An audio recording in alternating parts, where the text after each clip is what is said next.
Namo Adidafa, good morning. Thank you for joining me for this daily practice check-in. Listen, listen, listen. This beautiful sound calls us back to our true home.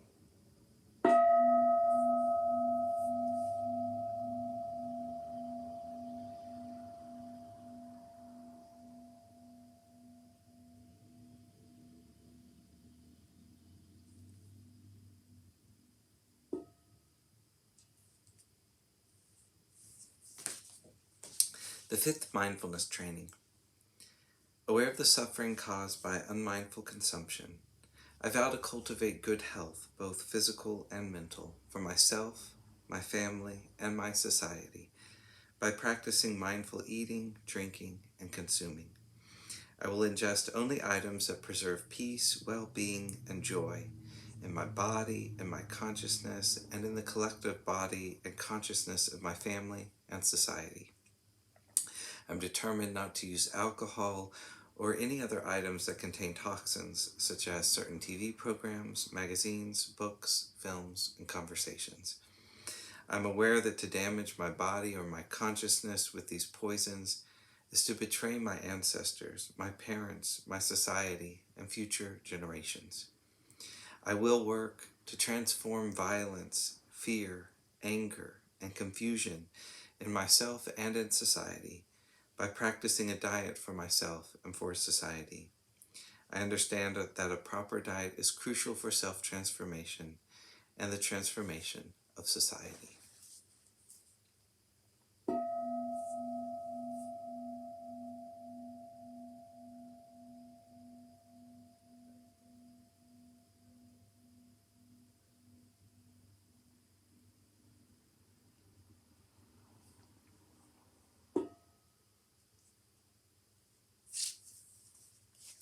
For our Dharma readings, we're reading a book by Ajahn Thiradhammo called Working with the Five Hindrances.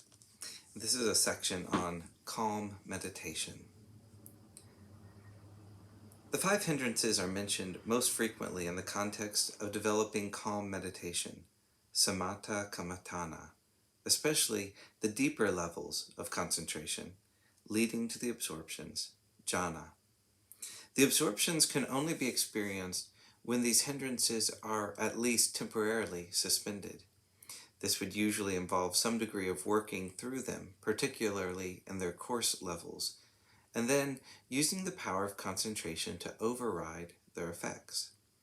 These absorptions are usually mentioned in the context of the monastic training, so the meditator would already have established a wholesome foundation by maintaining a high standard of morality, practicing restraint of the senses, and living a simple and contented lifestyle. These particular practices would give valuable support for reducing the effects of some of the hindrances. The practice of calm meditation involves the sustained and dedicated focusing of attention upon a meditation object. Thus, one does not pay attention to distractions or disturbances, with the result that the mind becomes single-minded upon the meditation object, and the hindrances are suppressed through not attending to them. Giving up worldly desires, he abides with a mind freed from worldly desires. His mind is cleansed of them. Giving up ill will and hatred, friendly and compassionate to all living beings, his mind is cleansed of ill will and hatred.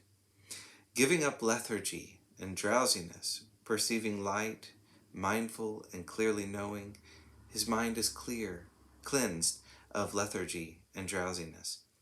Giving up restlessness and remorse, with an inwardly calm heart, his mind is cleansed of restlessness and remorse. Giving up doubt, he abides having overcome doubt. Without uncertainty as to wholesome things, his mind is cleansed of doubt. When he sees that these five hindrances have been given up, gladness arises. Greatly gladdened, rapture arises. Rapturous, his body is calmed. With a calm body, he feels happiness. With happiness, his mind is concentrated.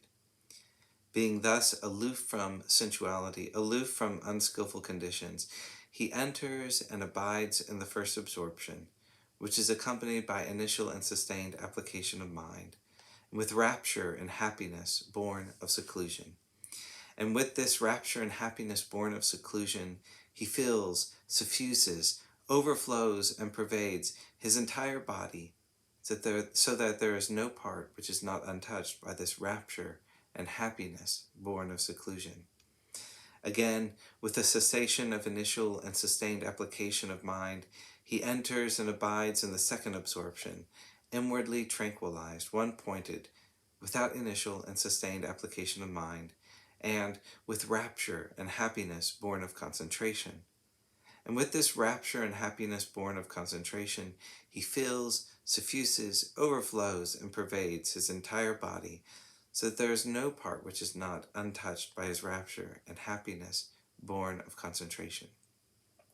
Again, with the fading out of joy, he abides with equanimity, mindful and clearly comprehending, experiencing bodily pleasure. He enters and abides in the third absorption, of which the noble ones say, being equanimous and mindful is a pleasurable abiding. And with this bodily pleasure, without rapture, he fills, suffuses, overflows, and pervades his entire body, so that there is no part which is not untouched by this bodily pleasure without rapture. Again, with the giving up of pleasure and pain, and with the previous passing away of ease and dis-ease, he enters and abides in the fourth absorption, which is neither painful nor pleasant, with mindfulness purified by equanimity. And he sits suffusing his body with the mind purified and cleansed, so that there is no part which is not untouched by this purified and cleansed mind. The quotation above explains the experience of the four increasingly deeper levels of concentration called the absorptions, jhana, and the various factors which characterize each particular absorption. As mentioned previously, all the hindrances are suspended while in the absorptions. However, once one has withdrawn from the absorption, they re-emerge, although perhaps temporarily attenuated through the lingering effects of concentration.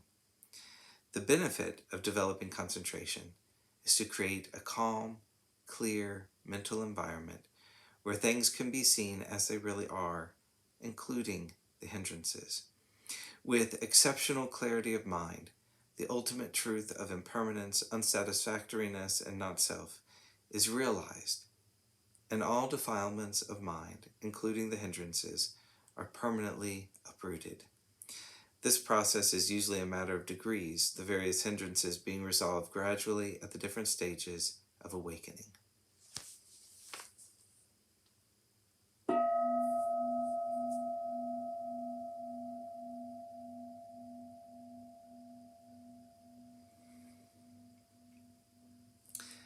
May all beings be well.